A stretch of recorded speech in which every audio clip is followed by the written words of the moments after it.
They set her up as a joke on a blind date. But the single dad CEO froze everyone by proposing Anna always believed her life was invisible.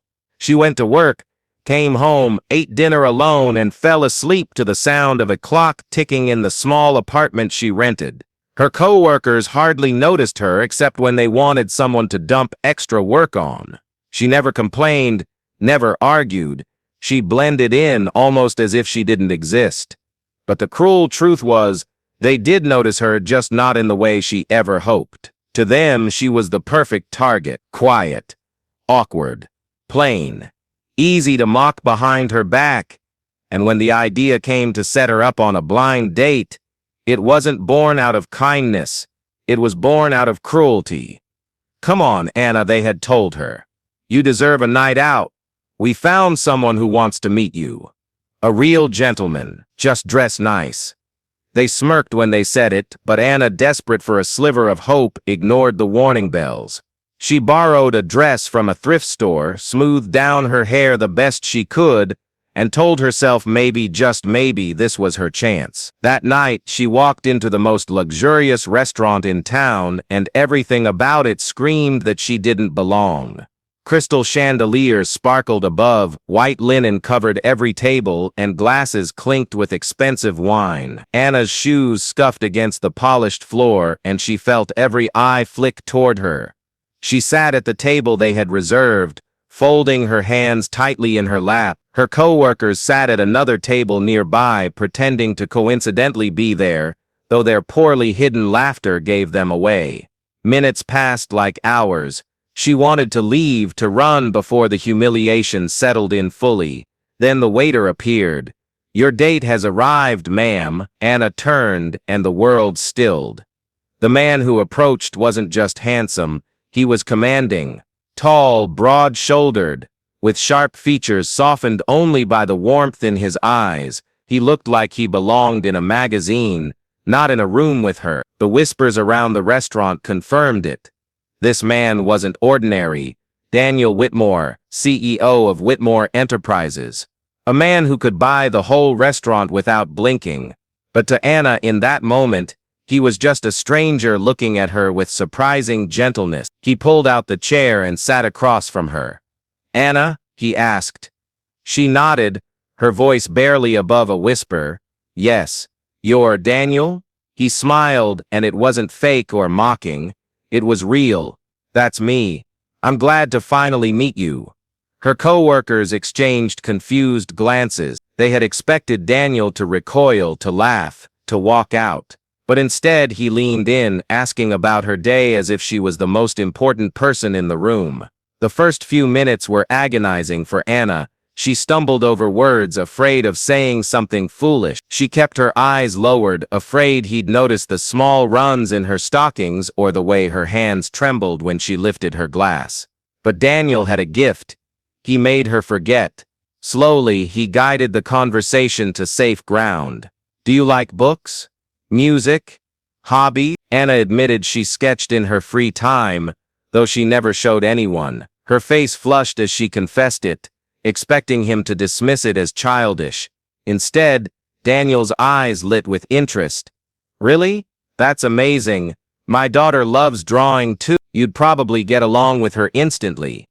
That caught Anna off guard. "Your daughter?" Daniel's expression softened.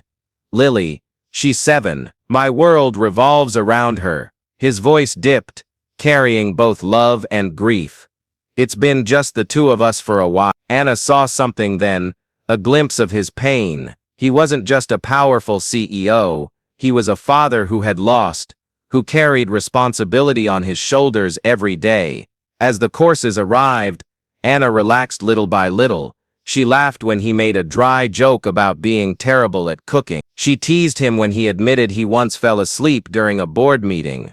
For the first time in years, Anna felt seen, not invisible, not mocked. Seen, but the illusion shattered when she overheard them. On her way back from the restroom, she paused near her coworker's table. "This is priceless." One sneered, "She really thinks this is real." "Give it time," another chuckled. "He'll figure it out soon." No way a guy like him stays with someone like her. Look at her. She doesn't even belong in this restaurant, let alone with him. Their laughter hit Anna like a knife. All her insecurities roared back to life. The thrift store dress, the cheap shoes, the trembling hands. What was she thinking? She didn't belong here.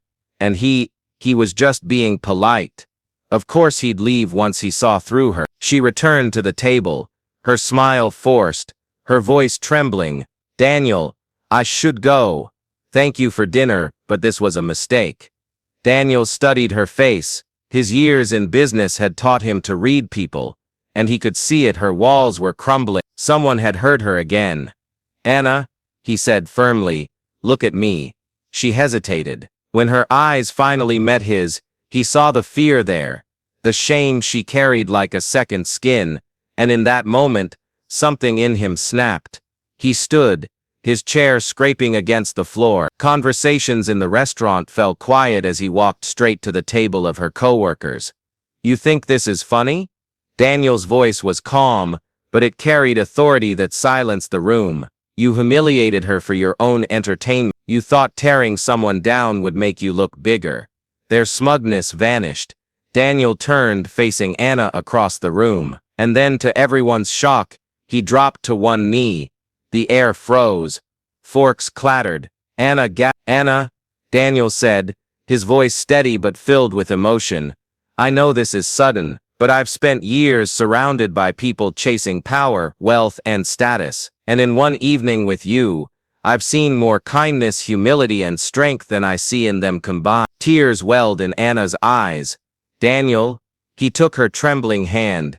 You walked in tonight thinking you weren't enough. But to me and to Lily, you are everything I never knew I was searching for. I don't want this night to be remembered as their joke. I want it to be remembered as the beginning of something real. So I'm asking you not for perfection, not for pretense, but for a chance. Anna, will you let me love you? Will you marry me? Gasps spread through the restaurant. Her coworkers turned pale, sinking into their seats. Anna's tears spilled freely. No one had ever chosen her. No one had ever said she was enough. And now, here was this man, the man everyone admired, choosing her, right in front of them all. With a shaking voice, she whispered, yes, yes, I will. The restaurant erupted in applause. Daniel stood, pulling her close, whispering in her ear, you'll never be their joke again. Not while I'm here. For the first time, Anna believed it. Life can be cruel, people can be crueler, but love, when it's real, has the power to rewrite everything. It sees beyond wealth, status, or appearances. It chooses the heart, even when the world laughs. And sometimes, the very night meant to break you becomes the night that saves you.